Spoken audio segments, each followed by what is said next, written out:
I'm Emily and welcome once again to my channel. Today, I'm not going to be watching anything or reacting to anything or even ranking anything. I'm going to be doing something a little bit different, which is I'm going to be talking about Modao Sushi, or the founder of Diabolism, or Diabolism? How do you pronounce Diabolism? I think Diabolism. I'm going to be talking about essentially the novel that originated the Untamed.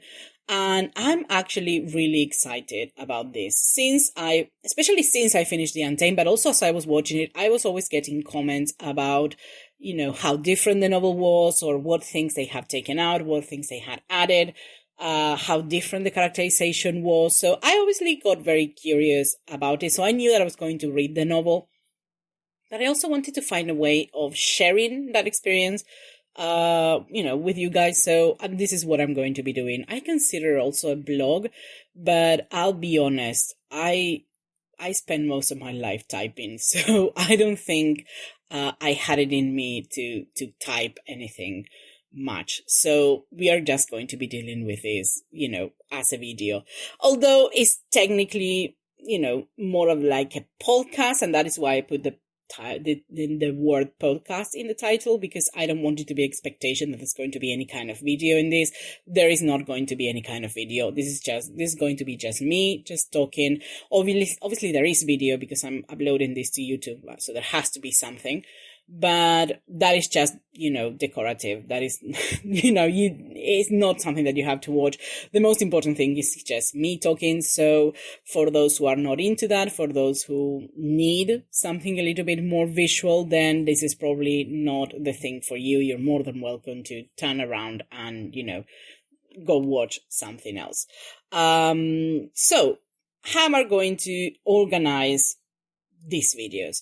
And I was wondering, whether I should organize my reading the novel like by certain amount of chapters, like maybe, I don't know, let's say 3-4 chapters every 2 weeks or something like that, or something of that kind.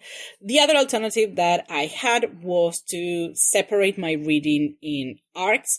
For what I've seen of the novel, like the novel has, different arcs that happen throughout the story. So that is the option that I'm going for. This is going to mean that I'm not going to have a set schedule for these videos, that I'm not going to say, every 2 weeks or every week or whatever.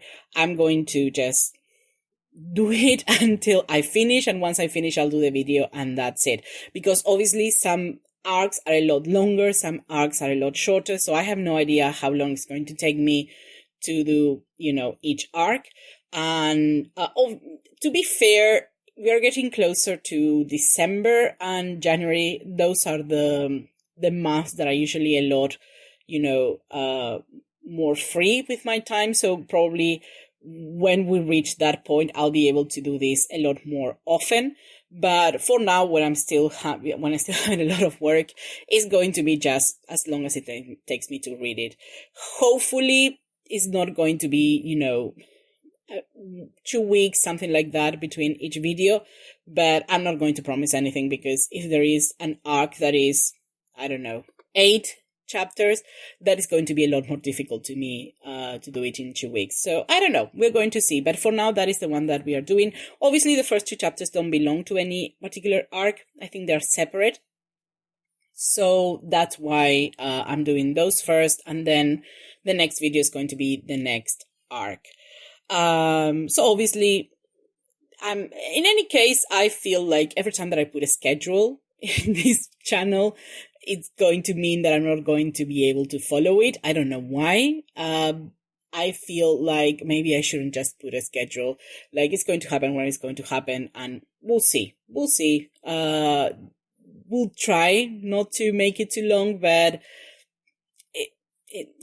let's hope it doesn't happen. Let's hope it doesn't take me too long for the next video. So a short comment about the translation that I'm using. Obviously, I already know that there's going to be like official translations of the novel, which is great. But first of all, they are not out yet. And second of all, I'm not going to be buying them because they are super expensive for me. Here in Argentina, we have a very complicated relationship with the dollar, or any foreign currency for the matter, in the sense that it's very difficult to buy things from abroad. It's incredibly expensive. There is a lot of taxes involved. The exchange rate is incredibly not great. So that means that it's going to be impossible for me to buy the books unless they do ebooks. If they do ebooks, then that's going to be a perfect solution. I will be very happy to pay for an ebook.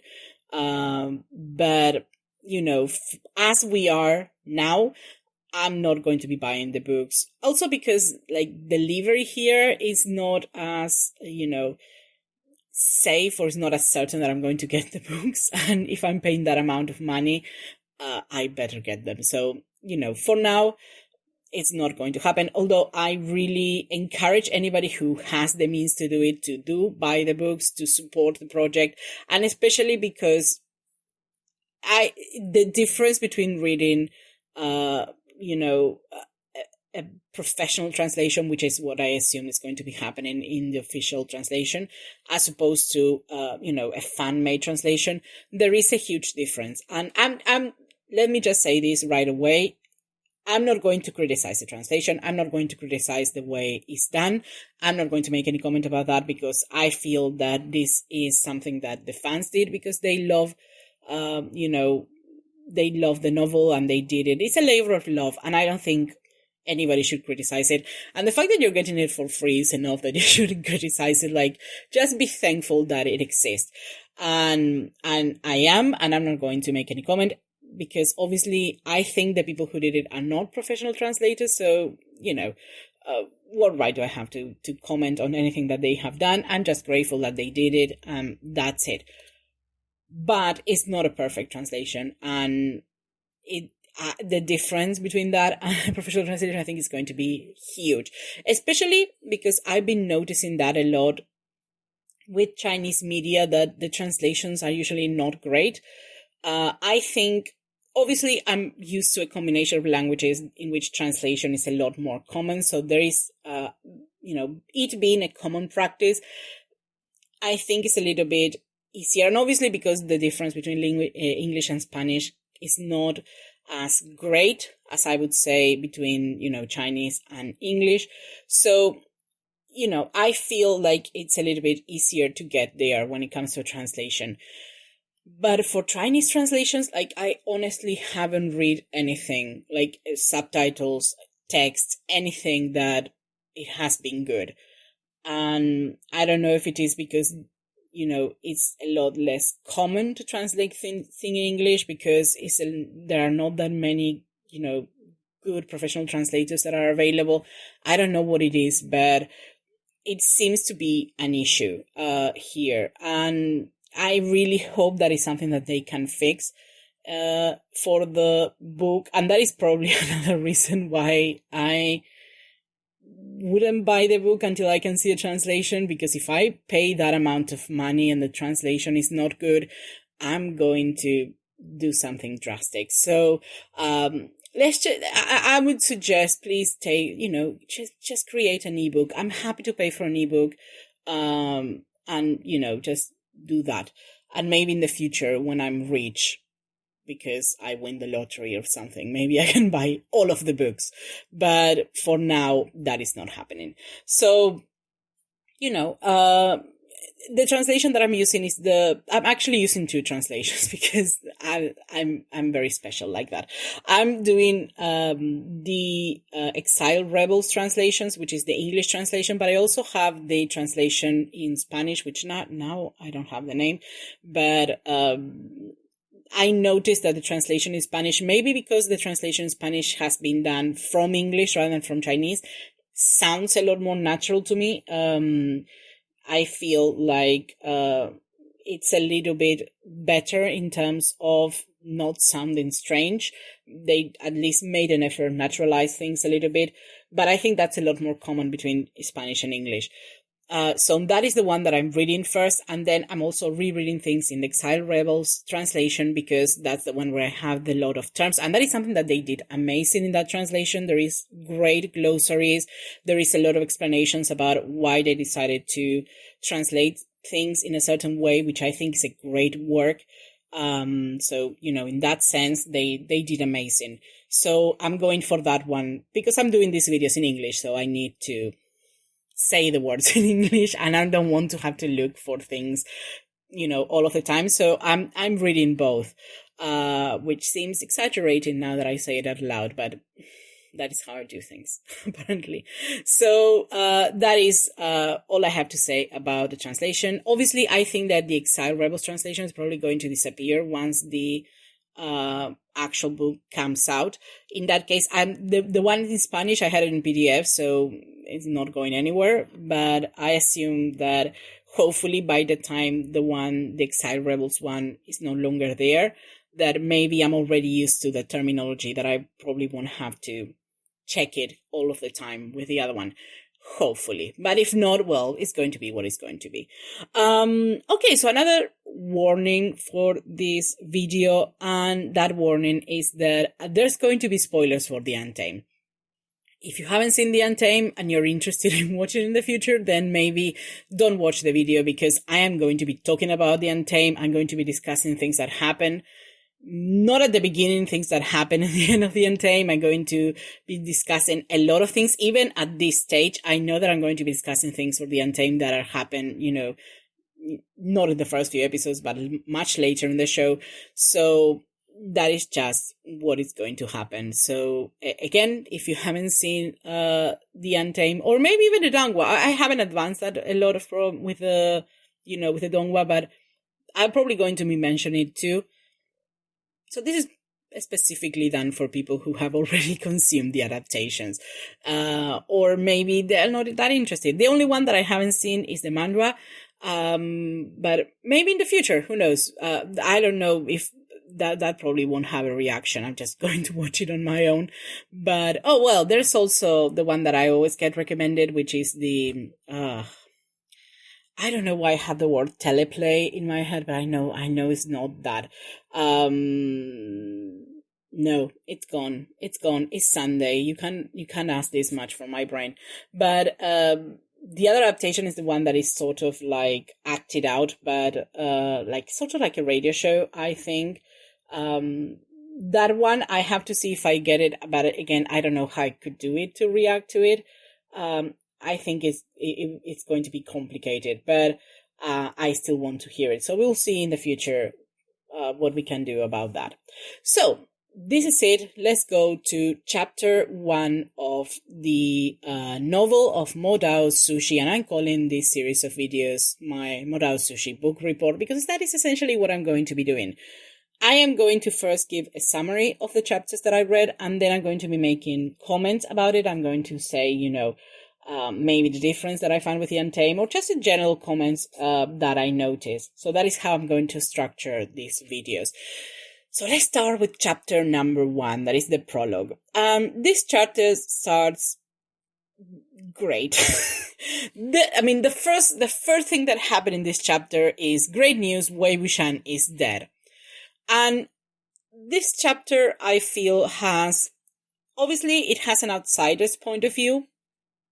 This chapter takes place like a conversation between two people that we never know who they are, like it's sort of like two random cultivators who are very relieved and very happy about Wei Wuxian being dead. And apparently the person who was responsible for his death is Chang Chang. And he's responsible, but he's not who killed him, but he was responsible because he was the one to lead the siege to destroy what they call his den. And apparently he was the leader, and with him there were the 4 great clans, and then just random people that also wanted to be there, I guess, and, cause some trouble. So there is a lot of emphasis put in Chang Cheng and what he did, and the fact that, the relationship between Chang Cheng and Wei Wuxian, and Wei Wuxian and somebody who grew up with Chang Cheng, who maybe, enjoy all of the benefits of belonging to Chang Cheng's family, and then essentially, turning back and, doing what he did. But this is obviously from their perspective.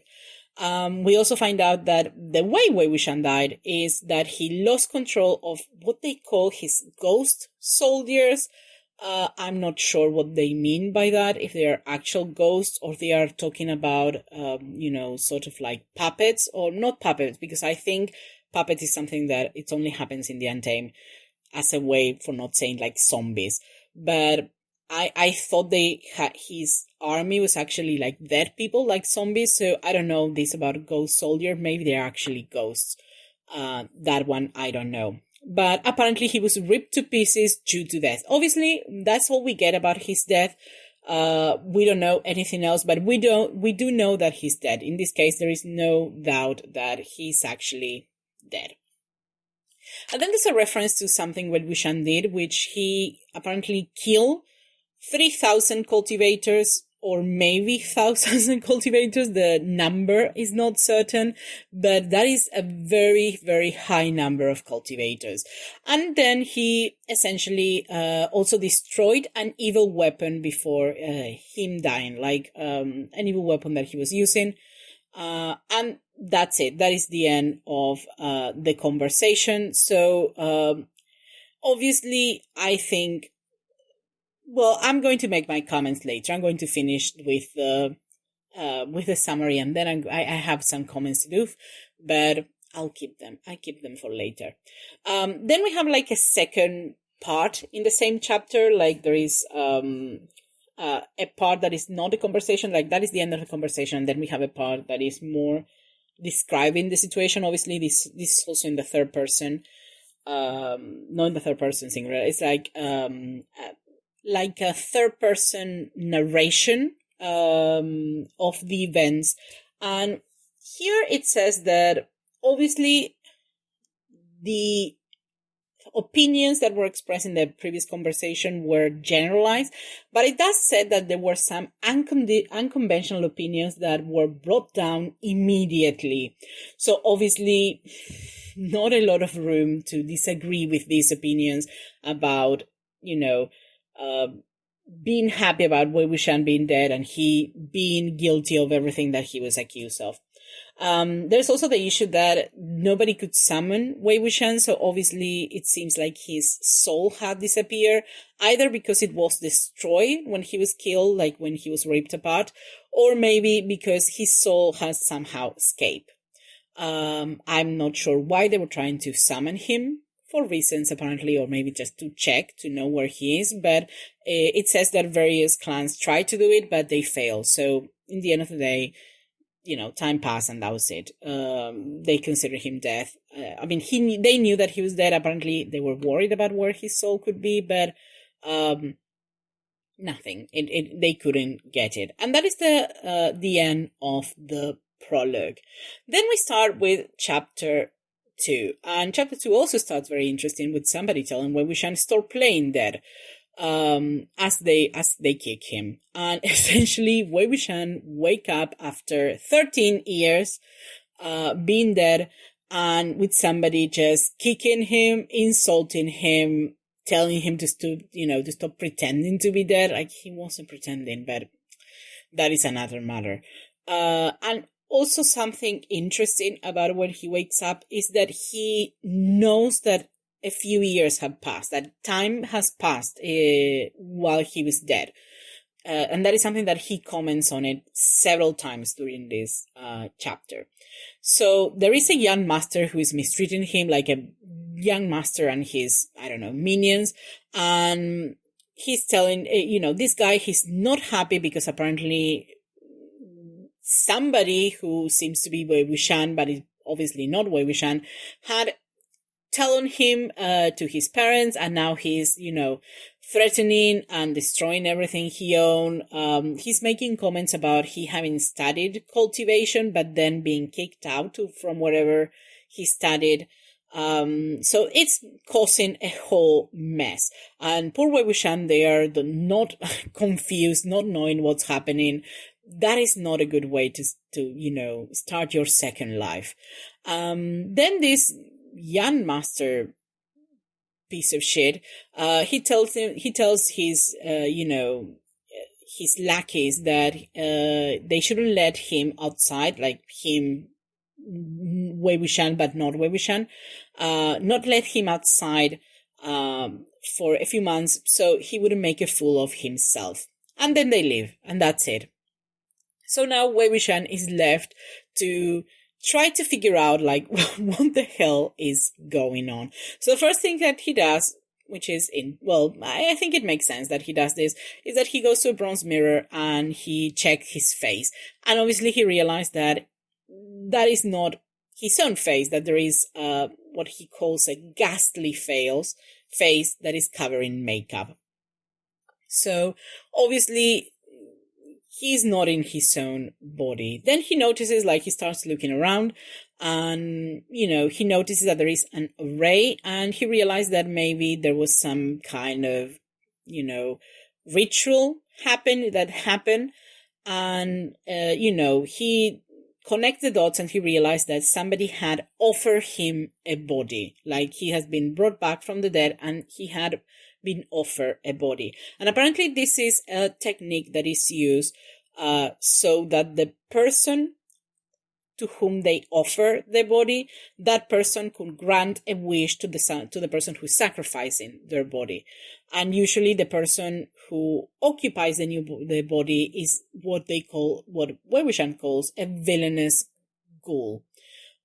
So in return from getting a body, they should fulfill this wish from the person. And that this wish most of the time is revenge. And that if he doesn't fulfill this wish, then he's going to be completely annihilated, like his spirit is going to be completely destroyed and he's never going to be born again. So first, that is the first issue that we are finding here. I find also very interesting that Wei Wuxian seems bothered, or not bothered, but he takes exception into being considered a villainous ghoul. But I'm going to be talking about, I'm going to be referring to that a little bit later too. So he also starts exploring the place. He realized that he's in a place that obviously has just been destroyed. And he discovers some papers that he starts to read, and he finds out that the person who gave him the body is somebody called Mo Xuanyu. And then we have a little bit like a backstory for Mo Xuanyu. And what we know about Mo Xuanyu is the fact that his grandfather, he had two daughters. One of them was the daughter that he had with a main wife. The other one is the daughter that he had with a servant. And that the relationship between the two was not great. The younger daughter, the daughter that he had with a servant, apparently, she had an affair, what we could call an affair, with the leader of a famous cultivation family. I wonder who. And from this affair, the result was a son, which is Mo Xuanyu. But they are not married. It was just an affair. And the reason why her family sort of accepted this, although normally probably they wouldn't, is because the guy sort of stuck around, I guess, and, they got a lot of benefits from that. So the family didn't say anything, they didn't complain, although I suspect they probably were not happy about this. But eventually, the guy, he didn't stick around. He eventually, I think it was until the age of 4, he stayed, and then he took off because he got tired. He was not interested in staying there. So he never came back. And obviously, there was a change in opinions when it came to Mo Xuanyu's mother. She definitely started to suffer a lot of the prejudice and a lot of the, let's say, people not being happy with her in this situation. So that wasn't great for her. And when Mo Xuanyu was 14, for some reason that I'm not sure about, his father ended up sending for him, and apparently to learn cultivation wherever he is, which I think we can guess where he went. But this didn't last. There was a lot of hope in Mo Xuanyu's mother for this. Like, she thought he was going to do great, but it didn't. He ended up being brought back in shame because apparently they said that he harassed some disciples because he was gay, and he did that and they just threw him out. So after this experience, Mo Xuanyu wasn't great. Like, his behavior started to change a lot. In and all, they refer to him like as crazy, like he acted crazy. So obviously he was very affected from whatever it happened. Mo Xuanyu's mother was also very affected because she had put a lot of hope in him for this event. So what happens is that she ended up choking to death. How? Like, accidentally? I don't know. Or did she choke to death on purpose? I'm not sure, but it says that it choked to death. Also, it's not clear. Maybe there was foul play and somebody poisoned her. I don't know. Her sister, they didn't have a great relationship, so I wouldn't be surprised. But at the end of the day, she died. And the things weren't great for Mo Xuanyu because her older sister, the one who was left like in charge of the whole clan or the whole family or the whole sect, I don't know what it is. I think it's a whole family. The sister that, was left in charge, she was really jealous for her younger sister and also for having her son being sent away to become a cultivator. She really thought that her own son had the skills for this, but they didn't take him, so he had to stay, and she apparently wasn't happy. And I think maybe she took out a lot of her anger in Mo Xuanyu as well. And she wasn't the only one. We already saw her son. He was the young master that wake up Wei Wuxian so sweetly with a kick at the beginning of chapter 2, sorry. And this guy is called Mo Zixuan. And again, he was very interested in cultivation, but he wasn't a cultivator. So what he did was first treat him like shit, but also he stole a lot of Mo Xuanyu possessions that were related to cultivation and to things like that, because he was very interested in this topic and he was a piece of shit. So he treated his cousin like that. So obviously Mo Xuanyu didn't have the best of family life, let's just put it that way. And I think that's putting it very mildly, because obviously for somebody to reach the point to do a ritual, things are not great. So Wei Wuxian realized that Mo Xuanyu couldn't have had the complete ritual, like the complete technique to do it, because it's like it's more common for people to do the ritual to say what they want the person who they are giving their bodies to do, like what is exactly what they want. But apparently Mo Xuanyu didn't do this, so Wei Wuxian thinks that maybe he didn't have the complete technique, or he didn't have all of the information. And this is obviously a problem for Wei Wuxian, because Wei Wuxian needs to find out what he has to do and do it, because otherwise he's going to be completely destroyed. So now he has to guess what is it that Mo Xuanyu wanted for him. And his first guess is just to kill the whole family, which is a very interesting guess. Wei Wuxian, just the whole family, not just the mother and the son, just kill everybody. Also, again, he says that he's not surprised that he was summoned to do it. Like, the reason why he reaches this decision, that is the whole family rather than one person or two, it makes sense. It is logical. That is that with let's say, with how famous the Yinlin Patriarch was, if they are summoning him, it has to be something that is not something that anybody would be willing to do. So that's why he thinks that it has to be the whole family. But Wei Wuxian thinks this is strange, but he thinks it's definitely he's not the right person for the job. And that is the end of the chapter 2. So now he has a very heavy task to do. So that is the end of my summary. I have a lot of comments to do for this. Like, these chapters were short, but there is a lot of things to say about them. First of all, obviously the beginning of the show is the beginning of the chapter 1 is very similar to how the show begins, like just announcing Wei Wuxian's death, and also in the sense that this is being told by somebody else. But what I like about this particular first chapter is the fact that we get an outsider's point of view, and from somebody that is no one in particular, somebody we don't know. This is just two random people that are talking. And I think this obviously reflects what was the general feeling about Wei Wuxian, like how people felt about him. So this is not just this guy's opinion, this is pretty much everybody's opinion about him. So evidently the sense of relief of his death is not just from these guys, but it's just from pretty much the whole cultivation world. So that already tells you what Wei Wuxian's, reputation was at this stage. The other thing that I found very interesting in how prominent Chang Cheng's role had been in his death, because correct me if I'm wrong, but in the Untamed, at least, he was there. Like, he was in this, we actually, did we see the siege?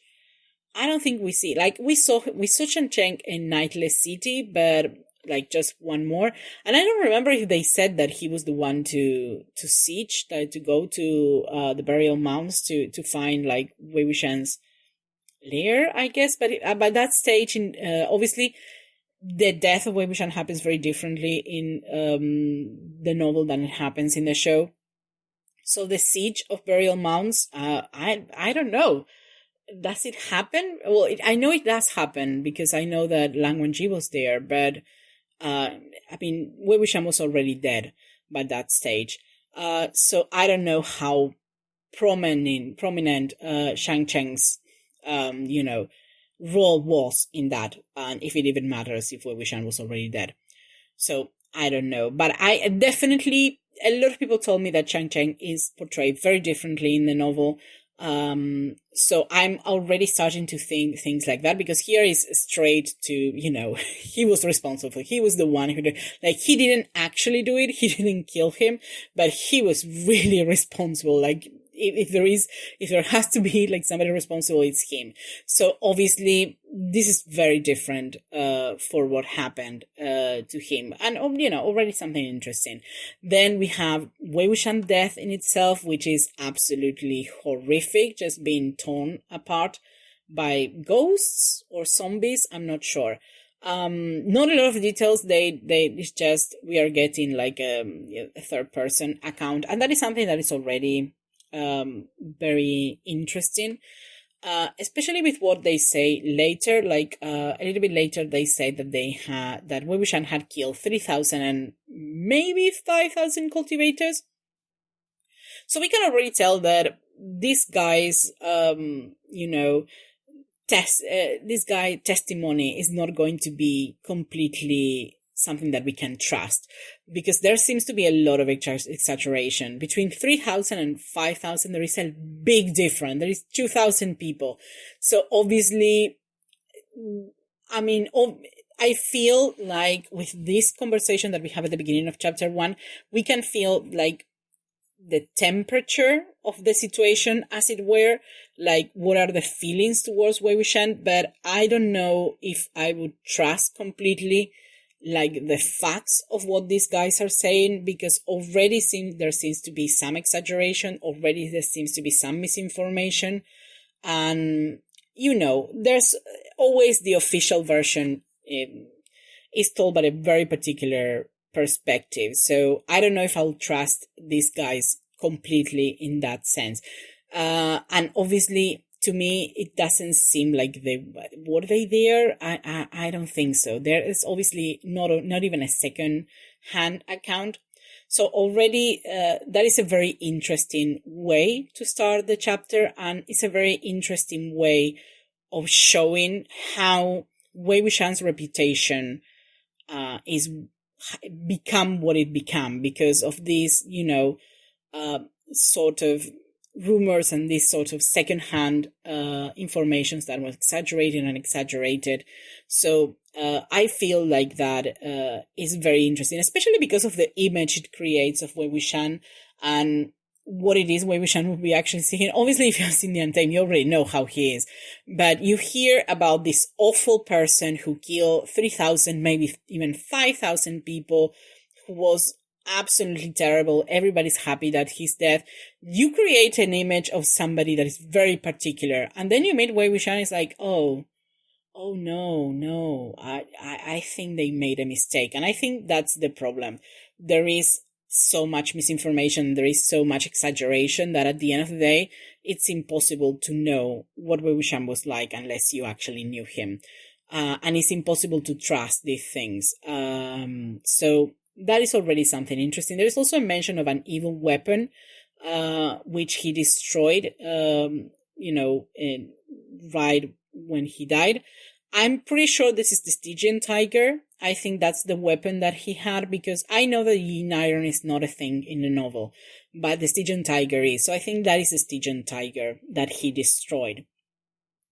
So, those are all the things that I find interesting about the conversation itself. I feel like the conversation, not so much for information, but yes, as a way to, to understand what is the general feeling for Wei Wuxian about, which is not great. Another part of the prologue, like the second part of the prologue, that is more just like a description of what's happening. What I find interesting is this idea that unconventional opinions were brought down immediately. So obviously, it's an indication of, how people, even those who support it, wouldn't be able to do it openly, because the general opinion towards Wei Wuxian was so negative that obviously any attempt to defend him, or any attempt to say the opposite, or correcting something, is going to be met with, not great. It's not going to be met great. It's not going to be heard, essentially, at the very least. So I'm thinking about characters, for example, like, with like Lang Wenji characters, even, I'm thinking of even Mian Mian or people like that they always have faith. Although I don't know if this is the case. I don't know how prominent, I don't know if Mian Mian is a character in the novel, but, I'm thinking of those type of characters that do believe that Wei Wuxian was good, or do believe that, he wasn't all of this that was described, but they can't say anything because everybody would go against them if they did.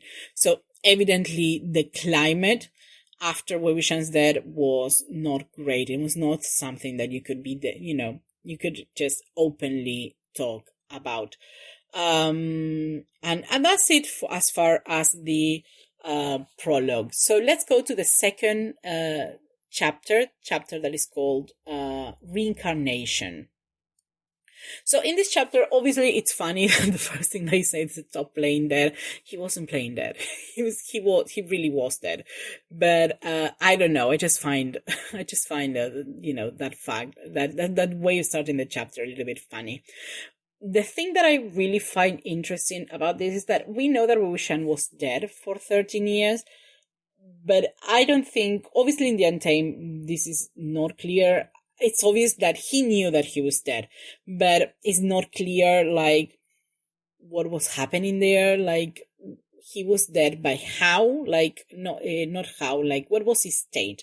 Like, what was happening to him during those 13 years? Was he aware of what's happening? Like, something like that. And it's interesting that in the chapters, he makes references about time passing, about years having passed since his death. So he has to have been aware up to a point. Like, he has to have been, aware of what was happening in the world.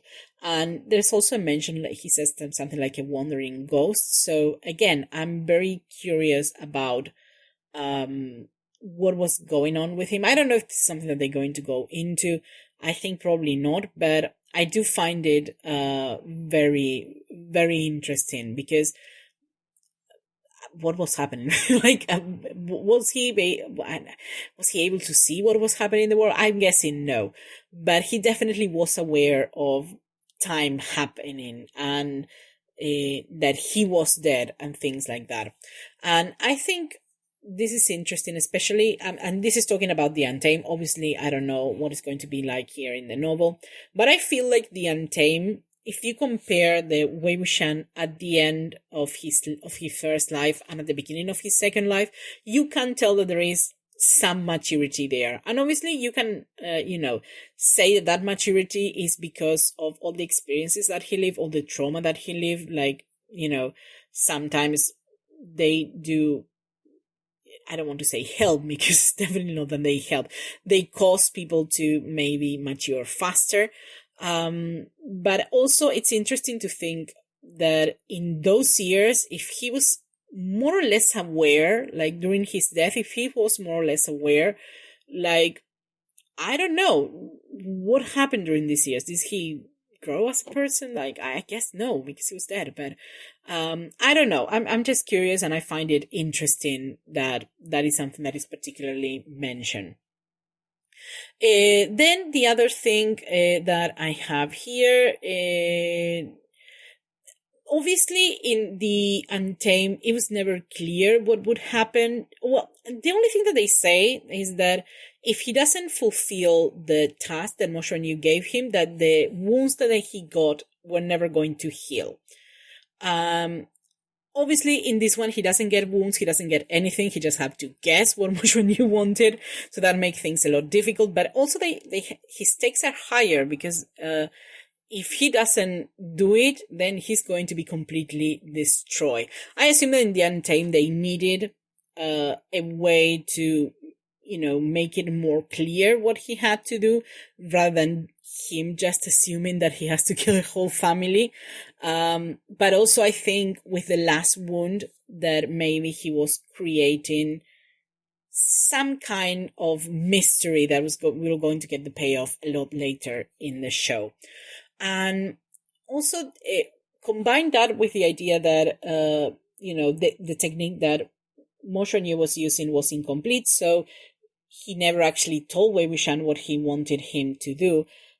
I have to guess whether, because obviously in this case, it seems like it's only the family that he had to kill, but I do wonder if Shingun Zhao was not also included in that, and that the fact that he eventually does die is something that helps Wei Wuxian, because he obviously could never have guessed that he was involved in this whole thing, but we know he was.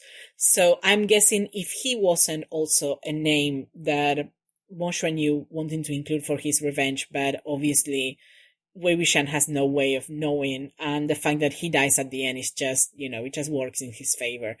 I find that, curious.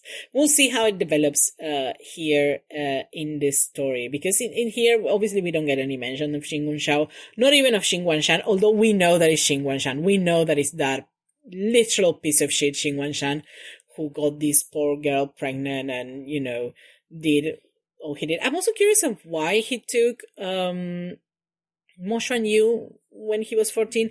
I am guessing because he was from a good family, unlike Xing Shao, who was the son of a prostitute, so maybe he didn't consider worthy of taking in with him. But this one, he was from a good family, so he had to take him, or something like that. I'm not sure. But still, no, I'm not sure. No, yeah, I think that's probably the reason that he had to take him, but obviously it didn't work great. I think maybe he shouldn't have bothered with it. And again, we don't have any mention of Xing Shao, but we know he's there, and we know that maybe Moshe Yu would have wanted to take revenge on him. We don't know. I'll have to read and see what happens, and, obviously they also told me that some of the details of Xing Shao's actions are a little bit different, so I'll have to wait and see for what I get in the book. So far, very, very interesting. Obviously, we didn't advance a lot with the story. The next one is going to be, what is the name of the next arc? Let me see. Aggression. The next arc is going to be Aggression, and it's only three chapters, so I think maybe I will be able to do it like in 2 weeks, maybe tops. Maybe even sooner. I don't want to promise anything, but we'll see how much work do I have to do. But I'm guessing that it's going to be like the whole thing in the Mo manner, because that's what happened next in the Untamed. And I'm guessing, obviously some things I'm going to be already know because they happen in the Untamed. I'm not sure of everything that they change or they, replaced and things like that. But I feel like the big events of the show are definitely things that are going to happen here. So I'm guessing that's the next one. So this is pretty much it. This is all I have to say about these two chapters. I feel they were very interesting. I think already they are showing a lot of differences when it comes to the Untamed. And already I think they are revealing a lot of things when it comes to, the way Wei Wuxian was treated and what happened to him. Like, we are getting a little bit, some information, some clues here or there. So I don't know, that is still very interesting. I'm guessing maybe other videos are going to be a little bit longer if I have more chapters, but this one is already 46 minutes. Okay, no, I didn't see anything. But probably the others are going to be a little bit longer. But also there's going to be more action in the next chapters, I'm guessing. So I'm not going to describe the whole action. I'm just going to pass through the action and focus on different things. Okay, so that's it. I hope you enjoyed, and I guess I'll be back at some point with the next part of the with the next 3 chapters of Modao Sushi. I hope you enjoy your Halloween, and if you celebrate it, which I don't know who celebrates. I personally don't. Definitely not a thing here in Argentina, other than where I work, but I hope you say, and also I don't like horror things, so I don't even have that. But for those who like horror things and for those who enjoy Halloween, I hope you have a great time, and I'll be back soon with other videos, and with this one, who knows, in a few weeks. So that's it, guys. Bye bye.